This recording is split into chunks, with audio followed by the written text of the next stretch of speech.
What's going on, Macro Perspective peeps? Man, I'm excited for this conversation today. We have an amazing guest, Stephanie Venn-Watson, who is one of the founders of Serafina Therapeutics, the company behind Fatty15, the first essential fatty acid to be found in 90 years, basically challenging the omega-3, omega-6 dominance field that we've had over the last few decades. And she's recently had her book, The Longevity Nutrient, come out, and it was so cool. Serendipitous. The story is Marcos a few months ago was like, hey, have you heard of this thing called Fatty15? And then kind of didn't think about it, maybe just Googled it for a second. The next week I'm speaking at the IHS Integrative Healthcare Symposium, and lo and behold, Stephanie's team is there. And I'm like, yo, what is this thing?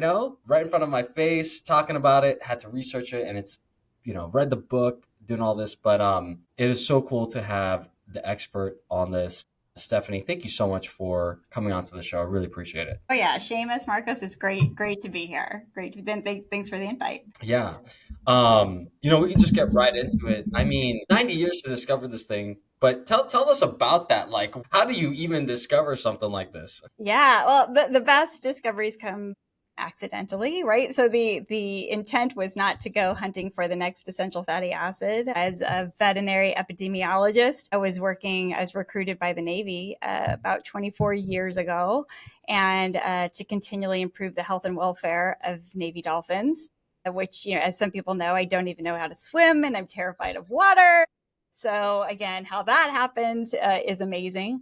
And but long story short, the Navy's taking care of this amazing population of about 100 bottlenose dolphins for the last 60 years. They had accumulated all this amazing health data on the dolphins as part of their preventive care program for these animals. And we were able to go in and understand aging in a really unique species, right? This is a long-lived, large-brained mammal, and the Navy takes such good care of their dolphins that live in the open ocean, go out into the open ocean every day, come back every day, that they live a lot longer than dolphins in the wild. So dolphins in the wild live to about 20.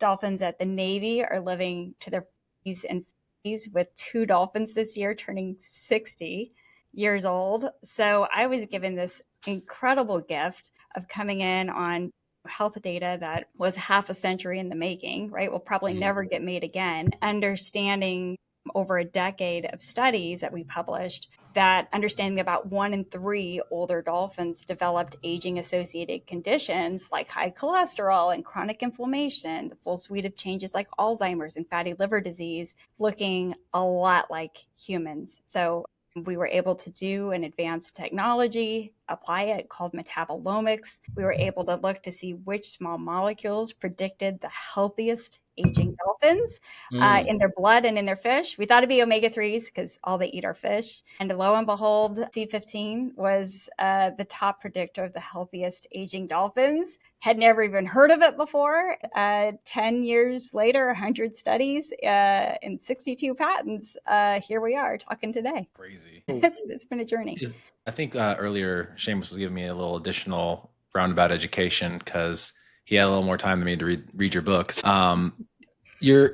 So whole fat dairy products are primarily where you're getting the derivative for the actual like supplemental form, but then where are dolphins getting it if they're not doing dairy? Or are they doing dairy? Are they just like getting mother's milk like later in life up to 60 years old? Yeah, big secret. They have access to ice cream and no. So so when they're babies, they do get mother's milk, and C15 is present in milk. However, and it's a great question, Marcos, where dolphins get it primarily we've learned through specific types of fish. So up until the mid 1990s, the Navy were feeding the Navy dolphins a fish called eulicon, which is a super fatty fish that was so fatty that you could dry it, stick a wick in it, and they called them candlefish because they had so much fat. So they had tons of C15 in them. That fishery died out. So then they replaced it with lower fat fish, 5 different types, and it ended up that some dolphins were getting some fish with C15 and others were not, which then accidentally over a 20-year period created populations that were getting higher versus lower C15 levels. For us, just like you said, Marcos, our primary source of C15 by far is dairy fat. the dolphins were getting C15 not only from specific types of fish, but it's primarily present in the skin and the heads of fish, which we tend not to eat. Wow. So other fishes, like what about sardines, or are there other fishes that do carry some of that as well, in addition to the omega-3 content? Yeah, you're onto it. So especially fish that have, when you talk about the whole fish, because anchovies, right, herring, that there are fish and cultures that eat the whole fatty fish. Yeah. And even I'm half Chinese, and the person at honor of the table would get the head of the fish. So cultures that tend to shy away from dairy, their primary source is probably just like dolphins of whole fish. Salmon has some, but it's really those really fatty fish where you get the benefit of all the skin and the whole fish, including the head. That is quite good to know, because like culturally, like like where do other cultures get it? Because like being Filipino, like I'm half Filipino, we kind of grew up with the Asian culture of like getting the head of the table gets the eyes, the fish, things like that. So like that was kind of the thing. But like nowadays, dairy, I can't do dairy, so I struggle with dairy. So it's like, how do we get the C15? Yeah, that's a good question. That's it. And the cultures that would eat the heads of fish, a lot of the generation since then aren't necessarily picking up that same behavior. So we had this convergence of where you have dolphins that start going on a C15 deficient diet that aligned with when we started, we decreased dramatically our intake of whole dairy fat. At the same time, other cultures, including like the Inuits and Eskimos and fish eating cultures, were the generations were moving away from those traditional high fish diets. Have you pitched this product to Brian Johnson? Is he already taking it, Seamus? Do you already know that? I have no clue. Stephanie, you got to fill us in on that. Yeah. Brian and I have gone back and forth. He's and with his doc, so it's on his list. But as you know, he has such a robust list of supplements that he's on that it's great if he takes it. It'll be harder to tell how Fatty15 works for someone who's taking so many different supplements at the same time. But that makes sense. He's been great though. Well, you make a great point there, because like tradition and culture, like it's changed. Like I think like you put in your book, and I don't want to go too much into your book because I want people to read it and stuff like that, but like there were pivotal points, right, that saturated fat kind of gave out. Can you kind of like talk about that, where like culturally, impactly, like why C15 stopped becoming part of our diet? Right. It's a whole fascinating story in and of itself. Like if you go back to, the 1960s, 1950s, men, especially older men, were highly susceptible to dying from heart disease. And it was real. It was bad. It was much worse than it is today. And so there was, a need to figure out how to bring this high incidence of heart attacks down in this population. Unfortunately, the solution came from, Congress. So, Congress came out with recommendations. And if you think about it now, it's like that's probably not the first body that you'd have that would come out with recommendations for nutrients. So Congress came out in 1977, released dietary recommendations for all Americans. So this wasn't just for men, it was for women, for children, that said, thou shalt decrease their intake of saturated fats because it was associated with an increase in cholesterol.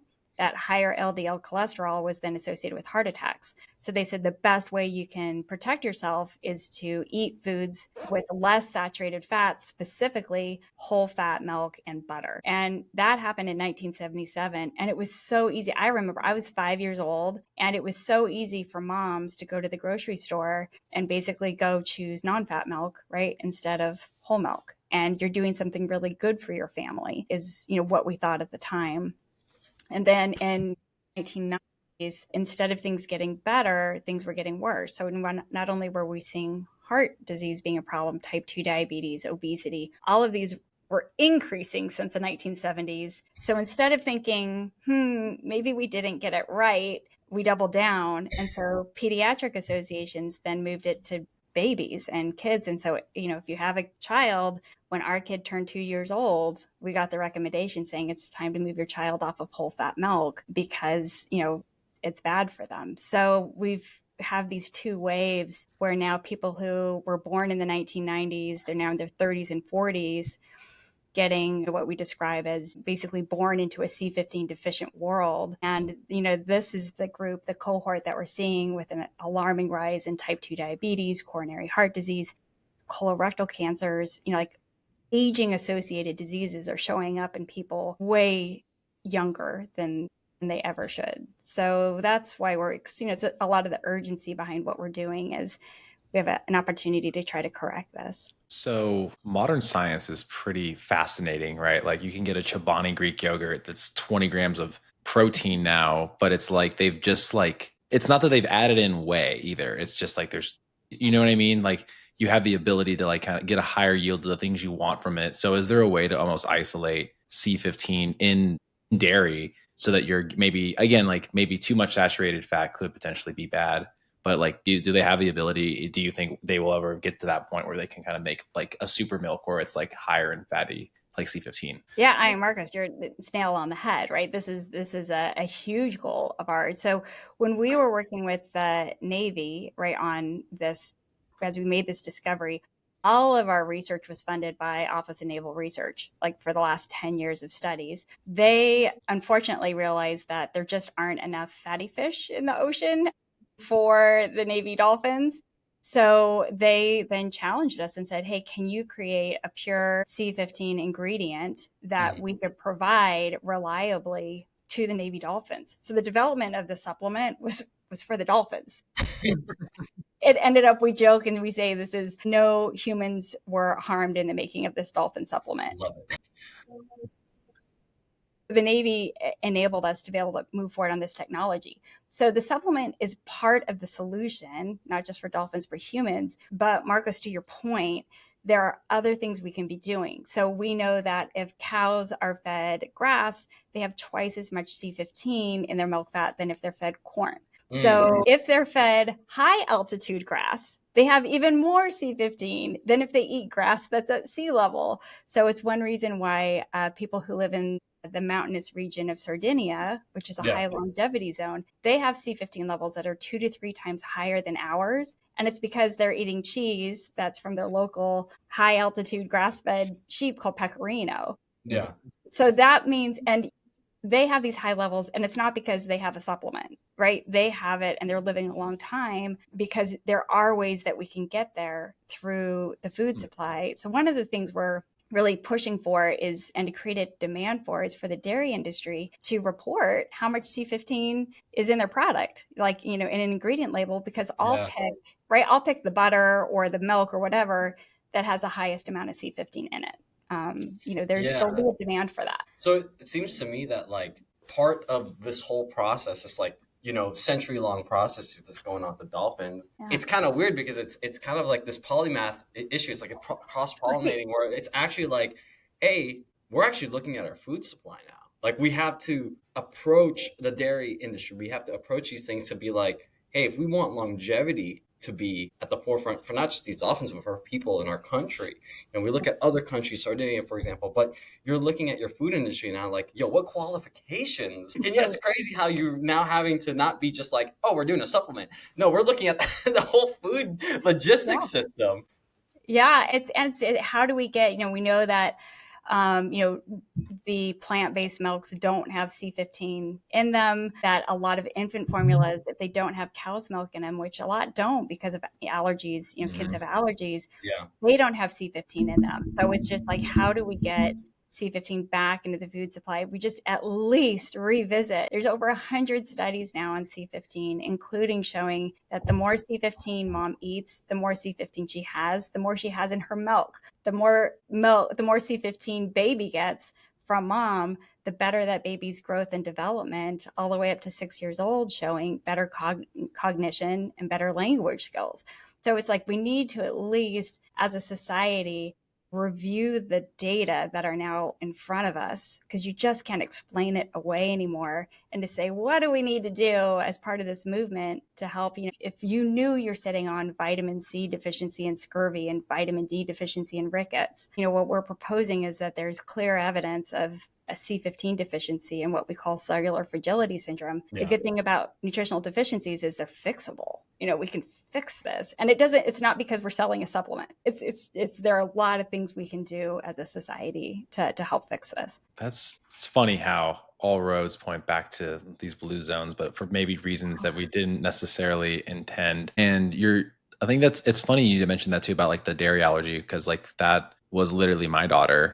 And if as a result, it was like she was using like elemental forms of formula at that, like at the early stages. Mind you, this was also like during the C word as well, right? So I'm over here struggling to find it. It was like $45 a tub. It was like hardly any servings. It was insane. We even tried like some Norwegian goat milk, you know what I mean? And my wife's like, it's got great reviews. Like, no, I can't have that either. And then I actually moved over to including sardines as one of the main like drivers to get some fatty fish or some like healthy fats there. And it's crazy because I actually like went to our pediatrician and she's like, you probably know better than me. And I was like, oh, great. I don't want to hear that. Like, it was a compliment. I know. But it was the first moment in my life where I was like, oh, I am, I guess, relatively educated in this field now. I finally can put my like past versions of myself, like, to bed. Like, I'm like, okay, I get this stuff. And so we start including that. And like, that's why I asked the question about like, okay, like, of those other fishes as well. That's not this one specifically, because obviously it's like, yeah, it's pretty. I mean, you gave me a cool little history lesson here about some fish too. Like, hey, by the way, there's a fish that you can literally turn into a candle. It's like just in case, electricity goes out or whatever. But I mean, here, Marcus, like you knew, right? So I mean, and as far as the basics of health, how do we get healthy fats? How can you get healthy, fats to your family? And just going back to the basics and as core. And again, Seamus, like you were talking about, there have been changes in our agricultural industry that are having an impact on our dietary sources of C15, but there's a lot of hope that we can get back there. We just need to create enough consumer demand to be able to to get that high quality food back into our supply. Yeah, because I want to know like what your take on this. This is more about almost a personal question, but also like it might make sense. But I love milk. Like what happened? Like I love milk, and then at some point, like I just couldn't do milk. I mean, maybe that's just my own personal biochemistry or whatever. I'll take some lactate. But like nut milks, I don't even think they're milks. They're called like a nut juice or something like that. I don't know what they call it. But no, they're nut non-dairy alternatives. Oh, or the funnier one I saw yesterday, soy-free soy sauce alternative for coconut aminos. I was like, soy-free, like literally the whole. I was like who wrote that marketing campaign? They did a terrible job. But like, if I could do milk, I think I would do milk. You know what I'm saying? Like I really enjoy it. I really all that. But I do coconut milk. I'll do almond milk. I'll do like these other milks now, just because like I guess I kind of have to. But like how do we go about that? Like does a person get these essentials if they're not doing these forms of fats and these forms of dietary things that at some point were pretty good practices? Right, exactly. And your body's rejection of milk is not unusual, right? In fact, most people are lactose and like truly lactose intolerant. And if you think about it, like all mammals drink milk at birth. Therefore, we should probably pay attention to that milk is really important from a developmental perspective, and pay attention to millions of years of evolution of mammals and not take that away from, our youngest kids. But in the same respect, no other mammal eats dairy, right? Like once it's like not a baby anymore. Yeah. So we are unique in which we do, a lot of cultures do continue to eat dairy. Again, other cultures primarily we're getting at C15 from their fish. And between those two dietary sources, we were pretty well covered from an ancient cultural perspective. So today, though, it's harder, right? It's harder to find the right sources. And that was a big reason why the Navy, challenged us and said, can you develop an ingredient that can be taken? And the other component is, when you look at dairy fat, it contains only about 1% of dairy fat is C15, while like 40% of dairy fat are these pro-inflammatory fats, including what's called even chain saturated fats, which are pro-inflammatory. So it's not like we got it all wrong in the 1970s. It's just the same lesson we keep learning over and over again, is just everything in moderation. Like, we probably shouldn't take everything away, because then we threw out, an essential fatty acid in the process. So the supplement is in part to help address this issue. And we were able to have the ingredient absent the competition of these pro-inflammatory fats, right? So it's able to do its job better. And that's why it performs really well in studies, is because it's not having to compete with lots of other fats. Yeah. The other thing that I'm thinking about is, because we're talking about fish as well as another form of getting this, but like, have you ever thought about, like, in the US, the amount of fish people eat? Because I don't know, maybe this is just my take on it personally, but like, as a cultural country, like, it's not, I don't know if it's part of our day to day. Like, if I were just to use fast food as the standard American, like, access to food, let's just talk about that. Like, not everybody on this conversation is looking at food like maybe we are, but let's just, being privy to the culture that we have, like, how much do you think people are really getting of, like, the fish and the good fishes that they should be eating? Yeah, not a lot. And again, when the quality of the dairy, just again the changes in the fat content, even within whole dairy changes, that limits us even more. And then there's some fascinating studies that are done, and they're in mice. This is we're limited to that, but when mice are fed a high fat diet, which does include C15 just by default. Yeah. Their C15 and the high fat diets are used to induce type 2 diabetes and heart disease and all the things, that when a mouse is given a high fat diet, its C15 levels actually go down. So then it's like, what? How is this? So that's where the hypothesis was, when C15 is combined with a high fat diet, it may just be competition, so that that C15 is not able to get absorbed because there are too many other kind of bully fats in the category. So to take away the Debbie Downer part, right, of the conversation, there are ways that we're learning that we can get our body to make C15. So as an essential fatty acid, by definition, it means that our bodies don't make enough C15 to sustain healthy levels. So we do need to get a certain amount from our diet. However, we are learning that when you eat fiber, your body will take inulin from that fiber, and microbes in your gut then use that inulin to make C15.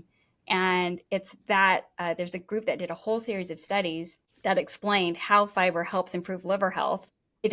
They narrowed it down to all these different components. Then they get it down to inulin, and then they got it down to inulin helps gut microbes make C15, and that's what caused the liver benefit. So fiber is good.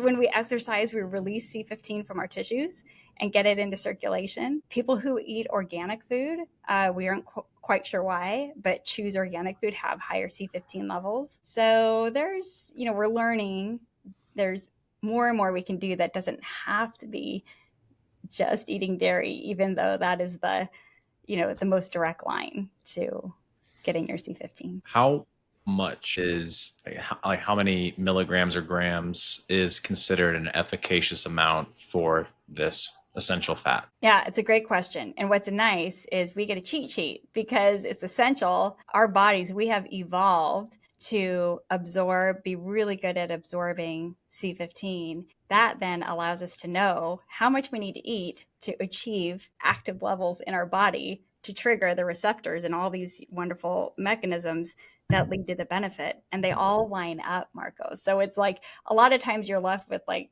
I don't know, this molecule was found in a tree in Africa, and it was like, do we even absorb it? What are the active levels that we need? Are there genetic differences among people? Pure C15 is 100% bioavailable. And so that's been shown by extensive, robust clinical trials. There are variations among people, but in general, for every 100 milligrams of C15 that we eat, our C15 levels go up by 1 microgram per mil, or we know we need at least 0.2% or 5 micrograms per mil to not be deficient, to have our cells not be fragile, because one key role of C15 is it's a stable fat that literally goes into our cell membranes, stabilizes those cells against breakdown. And so they're like bricks, and you need a certain number of bricks to keep those cells stable. And if you don't have enough, it's almost like a Jenga tower, right? If you take out enough of them, your cells are going to fall apart. But it's very little, 0.2%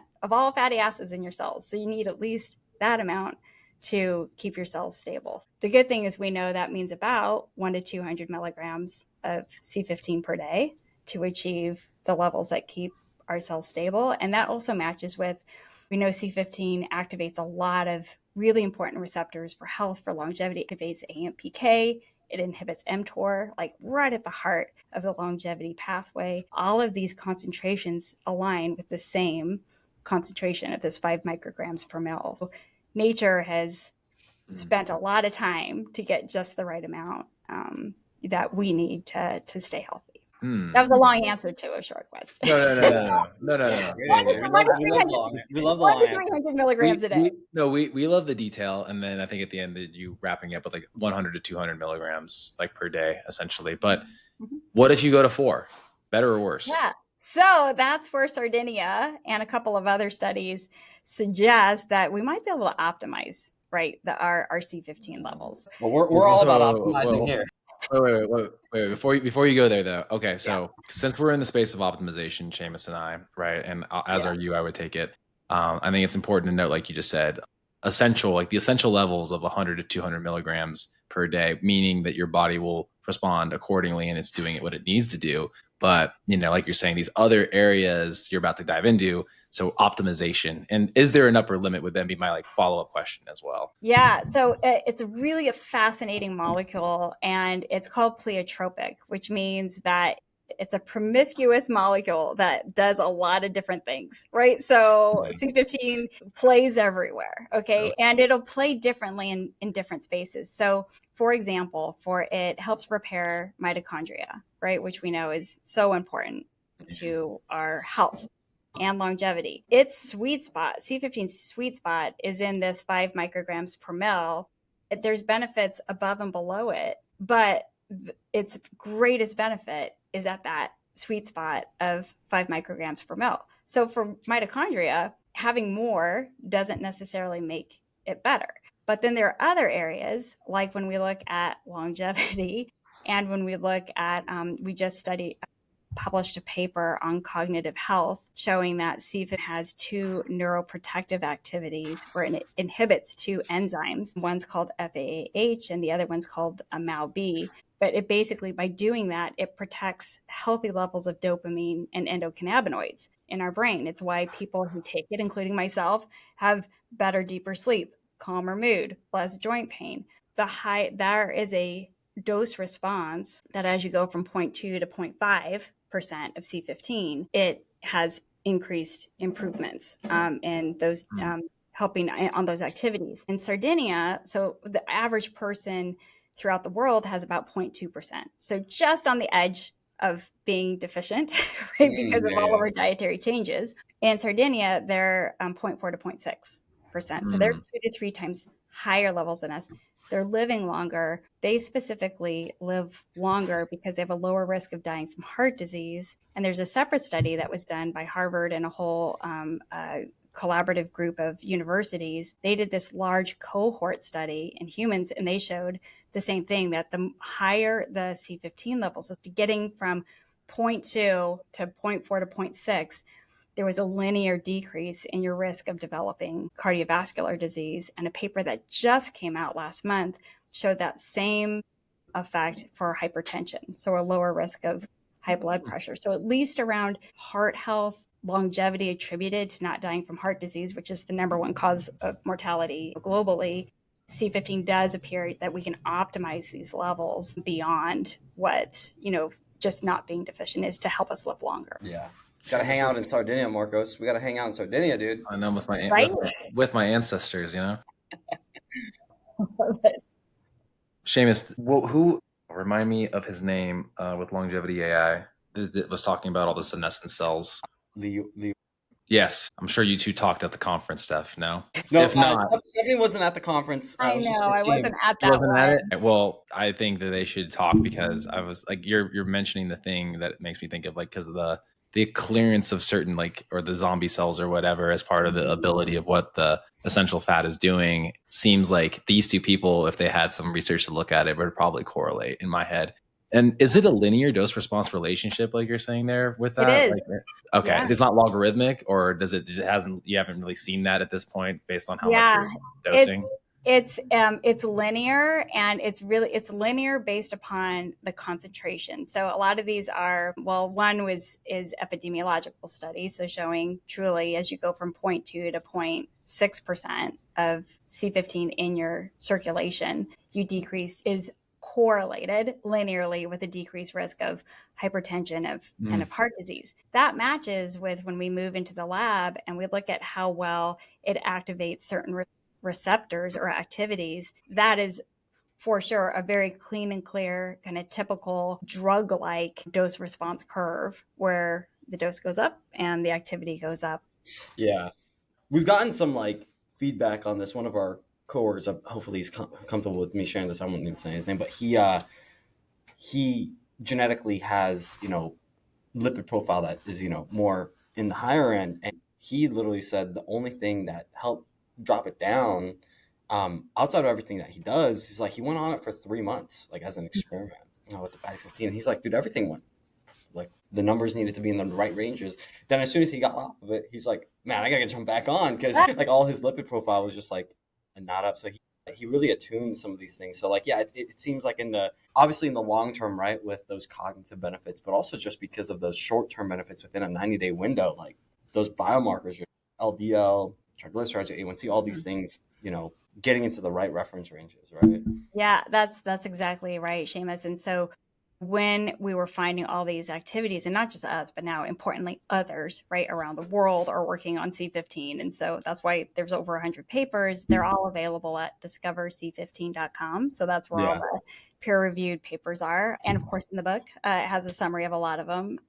But what we're finding is, that it plays a core role in that. What got Nicholas Shorrock, so Dr. Nick Shorrock is the head of NIH's Longevity Consortium, and he's been in that role for 15 years. What got Nick so excited about C15 is that it results in clinically relevant benefits, right? So he is all about geroprotectors, which is like the holy grail of healthy aging, which is a molecule that effectively slows the rate at which we age to stem the onset of the diseases that kill us. And so, but Nick is like, in order to find a true geroprotector, you've got to see clinically relevant benefits within months. Because he's like, otherwise, we're kind of like crossing our fingers and saying, okay, it hits this receptor that helped mice live longer. So I'm going to hope this translates to me what Nick, and Nick shared at ARDD, which is last year in Copenhagen, the world's largest anti-aging drug conference. And Nick shared, he's like, there is nothing that has as much scientific support as C15 as a geroprotector. He's like, and it's just because it's been in our world again since mammals existed. So we just have robust data, and now cellular, mechanistic, pharmacokinetic, all of this wonderful data supporting it's. We just took away a really important thing that we needed. And now we can optimize it. So that's the fun part too. Yeah, that's the cool thing. I think, man, it's so exciting to be in this field right now. Like we were talking off camera, like the longevity bloom has been insane. And it's so cool that you guys, are ahead of that curve. I mean, been part of that curve and ahead of it. But it's crazy, like to make that connection from Dolphins to now. But I don't know if you could get into it too much, but I mean, now some of the projects that you have, right, are into bringing this into the forefront again. How does that look like, if you can kind of, give some broad sweeps of that? Yeah. So, the good thing is the world has taken it on. So it's not limited to what we're doing on research on C15. Every week, there's a new paper coming out on C15. And it's what's nice. It's the way the research world works, for better or worse, is you have groups that focus on cancer, or they focus on gut, inflammatory bowel disease, or they focus on anemia. They focus on, they're in silos, but each of those silos are taking C15 and testing it. And then reporting like, oh, great, it actually helps with multiple models that have inflammatory bowel disease, and it helps stop leaky gut syndrome. And then you've got the cancer group showing it has anti-cancer properties, across multiple different cancer lines. Again, just to be clear, I'm not saying the supplement is intended to be used to treat, prevent, or diseases. This is from a science Just from perspective. understanding. And it's cool because I think one of the best things that I've learned about success, like just the concept of success, is like success doesn't really matter if it's only conditional. Like, oh, it only works in this area. So if other people outside of you and outside of the folks that are really pushing this, they're just testing it outside in other environments and different respective, studies, and they're finding that success in that world, it just kind of shows, okay, there's something that's this thread that's really pulling on across multiple domains. Just amazing. Yeah, well said. And so it's, kind of gets down to like, yeah, it's essential. And in fact, that huge stake we put in the ground, right? It was daring to say that a saturated fat is an essential fatty acid, right? Only the third to be discovered. And it's been 90 years since the first two were discovered. And to say like, oh, and we found it in, like discovered it first in dolphins. That was like, but we did 5 years of research with leaders in fatty acids to do the right studies to put that paper out there. And then importantly, like we were talking about, before, off camera, that now there have been multiple teams who have taken C15 and done the gold standard studies on does this really meet the criteria of an essential fatty acid? The same gold studies that were used to identify the first two. And here, lo and behold, they're just like, yep, it meets the criteria of an essential fatty acid. Yes, it helps fix this deficiency syndrome. So it's the repeatability, Seamus, like you said, that's where science really needs to do its job. And that's just taken, time. So it's taken 10 years to have the world be able to do its work. So I think for me, that's what's most exciting, is how much it's no longer just us, that it's the world, working, and importantly, publishing the work. Yeah. My follow-up, and I'll let Marcos kind of ask some questions too, but so then obviously there's a supplement, right? But how do you go about putting this for the general market, making it more everything from affordability to accessibility to front of mind, and this is a hard question because you're competing with so many, first off, it's just in the world of supplements, right? Competing with so many supplements. You're competing with so many food products. You go to Whole Foods, you go to Air One, and it's like, it's a freaking, like a fight to be on the shelves. But then those are the health conscious people. But then you're talking about like, well, maybe people that are not being so as health conscious, whether because it's just their situation or it's just not their thing. How are we bringing this to the forefront? Yeah, our goal has been since the beginning was, well, first it was helping dolphins. So it's good. We'll do that. Forget the dolphins. Check.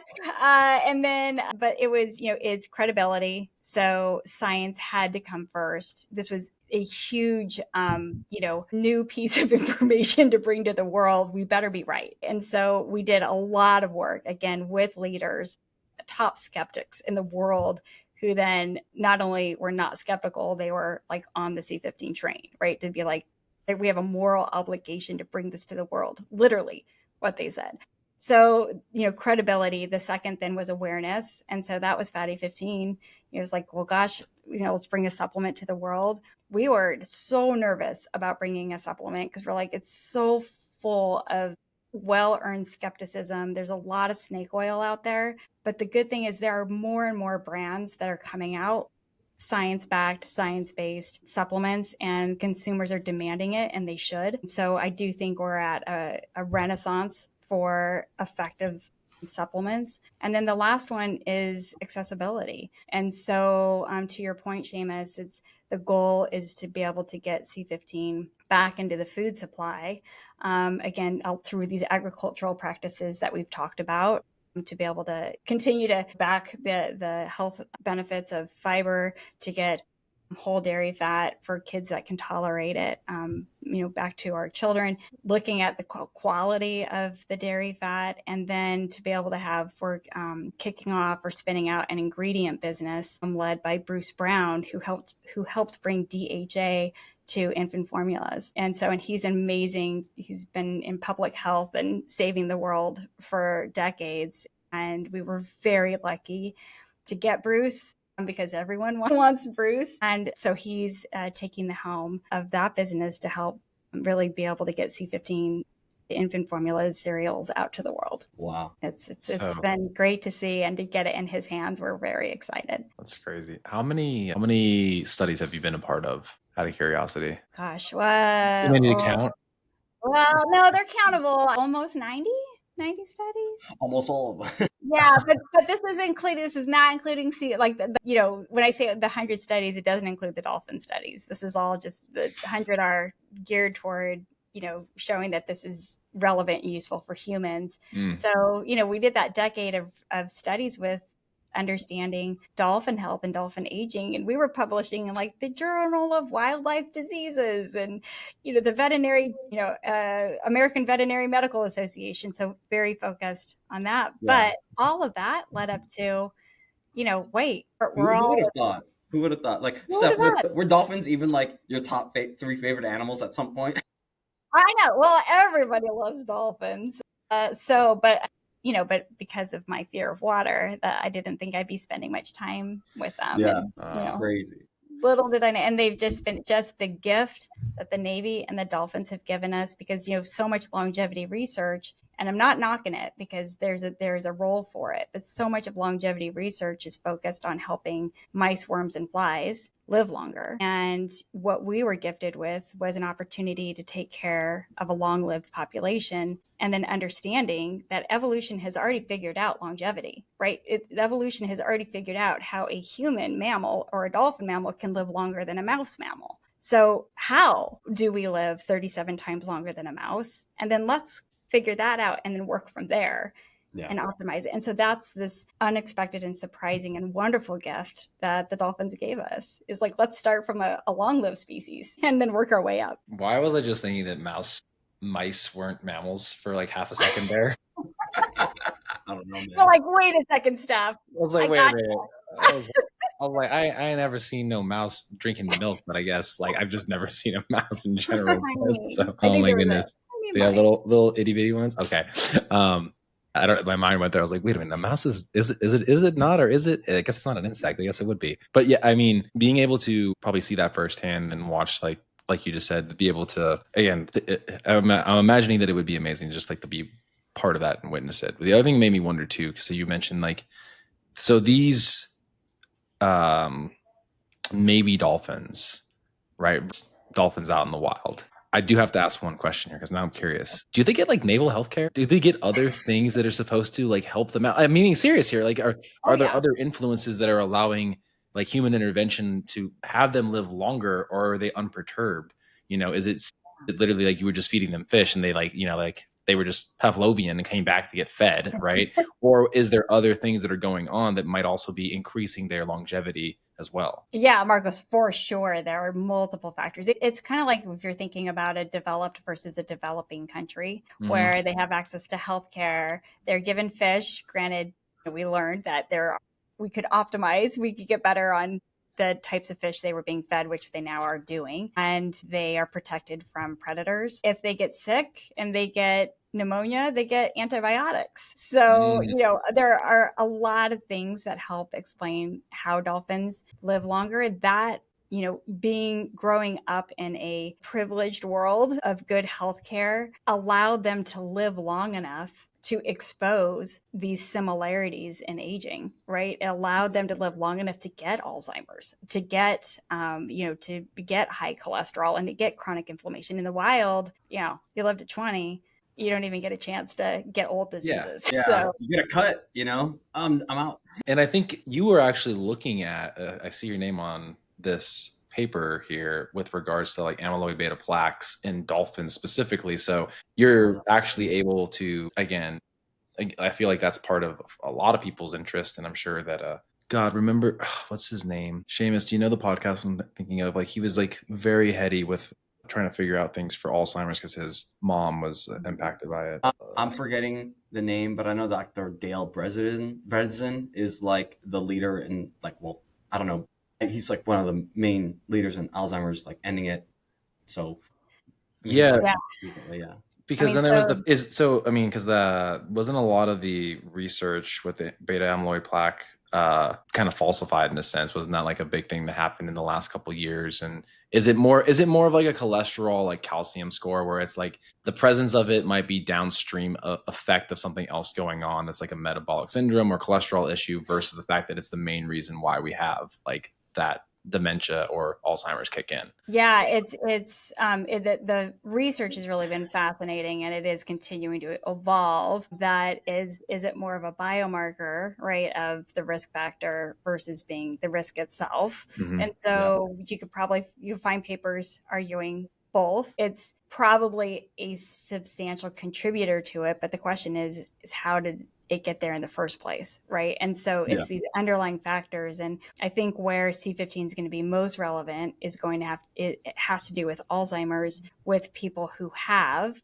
insulin resistance and metabolic syndrome, like this type 3 diabetes that they're calling, where people who have these metabolic perturbations have a higher risk of developing Alzheimer's. And that's where we see that with the dolphins. Again, the dolphins are such a clean model because they don't smoke, they don't drink, they don't have the variety of, it's just they have one phenotype that was being highly driven by C15 deficiency. And that allowed us to identify a subset, right, of people, which we think could be as many as 1 in 3, that are impacted through this metabolic perturbation that then leads to, the downstream complications, including things like Alzheimer's. So, No, that's gonna be so in depth. I feel that Alzheimer's is this thing that cognitive decline is gonna be for everybody. But the thing is, we're all living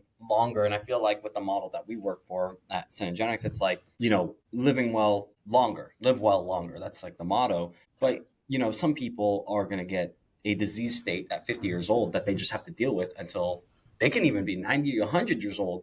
Technically a centenarian, but like they've spent 50 years in a disease state as opposed to living as well as possible. And if there is something like the C15, especially with cognitive decline, especially with like dementia and Alzheimer's, right? Being able to, the studies are still pretty out there, but like be able to at least put a pause on that, hold off on it, and hopefully reverse it.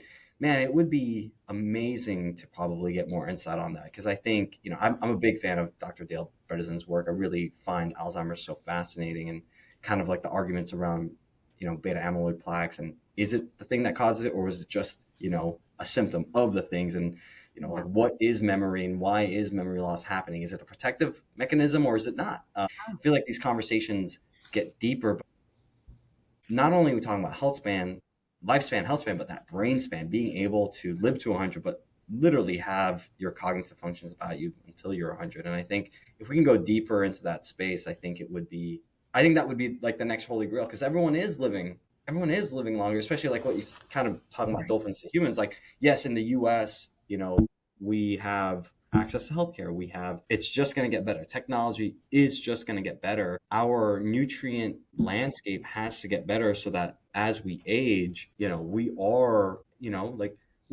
I remember 12, 13 years ago, like in college, they were talking about like the biggest healthcare cost. Yes, it can be in like normal healthcare day to day, but it's actually like retirement homes and like geriatric things. So it's like, if we can give those folks more time and adaptability and, autonomy, how much better is that on our healthcare system? Right. I mean, there's so many benefits. And that's what it was interesting that as we, when I came out with the book, the longevity nutrient a few months ago, the conversation around longevity was fascinating, that there were, exactly like what you're saying, Seamus, where there are a lot of people who are like, I don't want longevity, because what they're thinking is, I'm just going to live miserable longer. And why would I want that? I don't want to live forever. But if you say you maintain your health, like, do you want to, would you want to live healthily for as long as possible? 100% of people then say yes. So it was like, for us, it's like, as the conversations evolved, even as part of the book launch, where the book really gets to is the democratization of longevity, where, let's make sure that that people aren't aging faster than they should. Everybody has the right to a long and healthy life. And while there are amazing technologies and advances coming out, it's like, how can we find ways to help enable everybody to be excited about the opportunity to access longevity? It's, and again, if dolphins can do it, we can too. Yeah, longevity I feel like is like a loaded word, and it's like one that, like you just said, like you can have that misconception where people are like, I just don't want to live for forever. I like, and then I think where other companies are looking for optimization, you're looking for more like health span versus lifespan. And I think differentiating between the two, like this is a longevity nutrient for health span because of all the benefits that it can provide because of its essential nature. And I think, all of our listeners, if you made it this far, because we're about an hour in now, right? Like you mentioned joint health getting better, like deeper, more restful sleep, mood, increased energy. I'm seeing here there's also like things for gut microbiome health, mitochondrial density, like a lot of these things that will really help like cellular aging. And seemingly, like you'd mentioned, Seamus, was that you said it was one of our coaches that a noticeable difference with their lipids, right? I'm assuming I know who that is. They posted yesterday, right? So he really did do kind of like a 9-day trial. And he did Wow. an experiment. He's like, I'm jumping back on it because I was like the only thing that like moved it. Fascinating. Like, it's big in his genetic profile, and like he even mentioned too. He's like, imagine if I didn't know the things that I know. Like I'm in the field that I'm in. He goes, I probably would be like, because he mentioned this too. He's like, his father passed away at 40. I don't know if he was able to meet him or not, but like passed at 40 because of cholesterol issues and lipid profile issues. So it's like, yeah, I wonder like if he didn't know these things and didn't have access to these technology and nutrients, like just I wonder how things would go. Yeah, I'm thrilled to hear the benefits. We hear that a lot. It's the LDL cholesterol component, and in a clinical trial that was done in Singapore, they showed the same thing. The people who were on pure C15 supplementation for 12 weeks had lower LDL cholesterol, improved gut microbiome. A separate study showed improvement in liver enzymes, improvement in red blood cell health. A study that just came out on the 10th of July that was part of the Singapore clinical trial showed that they had the greatest reduction in anxiety in that same study. So lowering LDL cholesterol and lowering anxiety, improving the gut microbiome. And again, this is through a controlled clinical trial. So it just gets back to, because then it's like, it's too good to be true, situation. It just gets back to, it's an essential nutrient. Nature has intended for it to do all these wonderful things, and it keeps our cells healthy. And by doing that, it's just keeping our whole body and mind healthy. So it becomes a very simple explanation for its broad benefits. Yeah.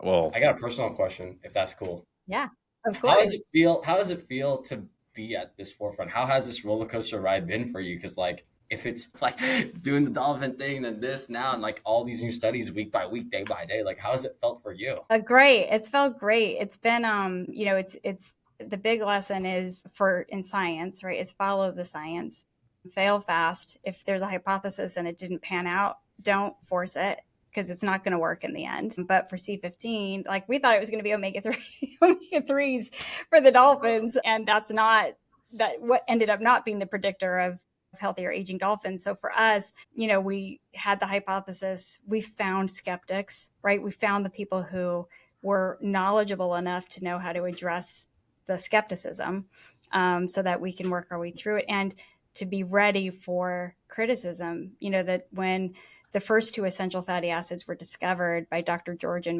Mildred Burr in 1929 and 1930, this was like heresy, because back then fat was not even acknowledged as having specific health benefits. It's like, sure, energy, but there is no way that fat has any health properties. So the fact that they came out and said, no, and it's essential, they got skewered by their fellow scientists. But, they held to the data and they continued the studies, and other people did studies. And now, omega-3s and a certain amount of omega-6s, getting the right balance, we know is important. And so it has felt good to follow the science, to have found people who are skeptical, but were open to saying, well, maybe the way we thought about things isn't, it's not always right. So I'm incredibly grateful for those people that have come into our lives. Science constantly never ceases to amaze us. Just when we think we get it figured out, then there's just new discovery and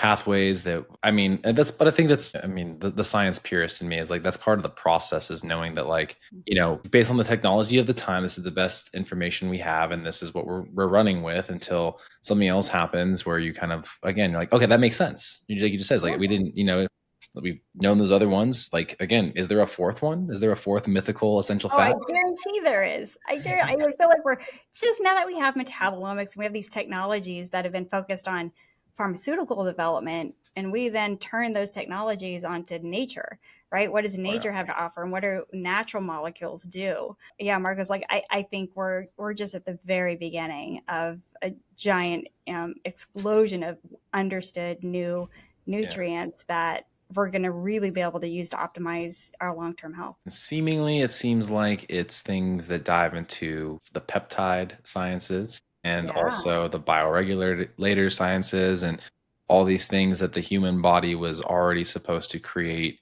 given the right, like, context, right? That's right.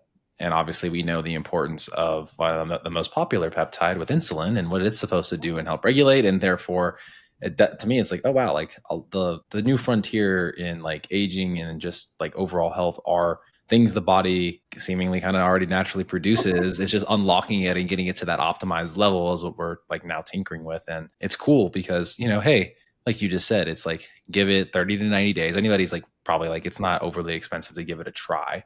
Right. And, you know, it seems like I love the fact that we were able to like get you on and talk about this. Cause like, again, I was like reading through it. I remember it distinctively when I had that conversation with Shane. Was like, have you heard about this thing? Like, this seems too good to be true. But, you know, again, then we have a network of physicians that might be willing to try it out. I was like, hey, give it 90 days of the supplements. Like, that's what we're on the fringes of in our practices. We've actually had, you know, better outcomes with using different, like patented versions of just fish oil, right? Oh, we saw an improvement with triglycerides and HDL when we're using the Maximil version versus the other ones because of the bioavailability. And also it was nicer for patients because they didn't have to take such big horse pills. That's right. Or have the fish I burps. know. Or have the fish burp. That's huge, and are some of our biggest advocates out of the gate. You know, so first it were the researchers, because they're like understanding the science, and then the next wave has been the healthcare providers, because they're not only seeing benefits themselves, but they're seeing it in their patients. And so, you know, this growing, you know, group of ambassadors is the most valuable because they can see it, right? For us, the goal is it should have meaningful benefits within months to really be making inroads on addressing the health needs that we have and our desires to live longer and healthier. Well, I feel like we should wrap it up there. I mean, that was like a great, like a great ending to a great hour. I mean, honestly, like Seamus, I feel like now it's like we're both gonna have to dive in, and I'm sure you probably have a blood work coming up. Then you're gonna do a little self-experiment as well, because now we're like fascinated by it. I want to see for like my inflammatory markers or if you get if you happen to, because I know you guys you're super nerdy in that way, but like if you were getting like pro-inflammatory markers like IL-6, TNF alpha, MCP1, if you had access to those types of panels, those are the ones that it just repeatedly C15 calms. Perfect. Yeah, we got access to those. We could probably add it to it, but then it comes out of our pocket. I mean, you tell them you're doing research. We're doing research. I'm doing for N of 1. I'm doing that, and also too, like I have psoriasis, so like for me, I'm always like wanting to tinker with things to be like, all right, like I'm doing this diet right now. Let me see what this does to this. So it'll be a cool little N of 1 experiment, right?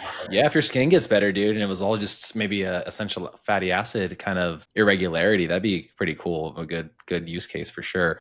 Oh, I also forgot to tell you, this was an interesting thing. Seamus, I forgot, I know I was wrapping this up. I got invited, I should have done it, to do a kind of like a clinical trial for huffing Viagra. Like they were like, if you, I swear to God, they're like, hey, we're doing a study in our clinic. It was like one of my doctor's other doctor friends came in, was like, yeah, we're doing, they need some volunteers to go, like, you know, basically take Viagra and sit there in the clinic. And it's like, how they administer it. It's like, you have to like smoke it. They're trying to see if like that getting like smoking by something about how it actually helps with some other like off-label use of it. Yeah. And so they were like, if you change the method at which you get it into your system, it has potential clearance of helping, I think like brain health or something. I forget the details of it. And it was like, they pay you like $500. I was like, oh man, I forgot to tell you that. Run me through.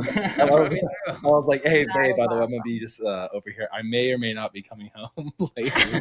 I love it. Oh my gosh, that's great. But yeah, I think we are super nerdy, and maybe we'll just write down those other additional tests and, you know, see if we can add it to it. And then Seamus, you get to give an extra vial of blood on you know, Steph's behalf. Yeah, that's great. And the the psoriasis, I have atopic dermatitis. I've had it my whole life, and Fatty 15 definitely helped calm that whole immune response down. Yeah. It was severe. It didn't make it go away, but it is under control, and I will take that. Yeah, that's what I'm thinking. I don't think my psoriasis will ever go away, because little things like if you get stressed out, I'm like, dude, traffic in LA stress me out. Yeah, that's gonna be like every day and night, every morning and evening for you. So come on. But yeah, but please let me know how it goes with that. Yeah. Great. Sweet. Awesome. Steph, thank you again. And listeners, thank you for making it this far. This was a very interesting episode, and we're super gracious for our guest of giving us the hour of time, and also just being able to educate us on, you know, finding, the third essential fat. And as if you guys have all been listening over 150 episodes now, right? Like you said, Steph, like we didn't really know that fats were as essential as they need to be, and only to now be like, yeah, duh, like the hormone regulation, all the things that come with it. So, if you're continuing to learn, drop us a follow, on social media. Our Instagram page is @TheMacroPod. If you're also liking to listen on whatever platform it is, give us a follow there. It helps us grow the channel. And outside of that, guys, hopefully you guys got a lot out of this, and go give it a try. N of 1, that's the best way of doing things at times. And, if you already kind of have a base protocol and you're looking to try something different, they have a 90-day starter kit that's offered right on their website. Ends up being like a little over $1.30. I think it's $1.33 per day, right? Like, I mean, basically, if you're drinking a Starbucks coffee, like give it up for 2 days and it covers you the weeks. Always worth having an N of 1 experiment. And then until next time, we'll see you all then.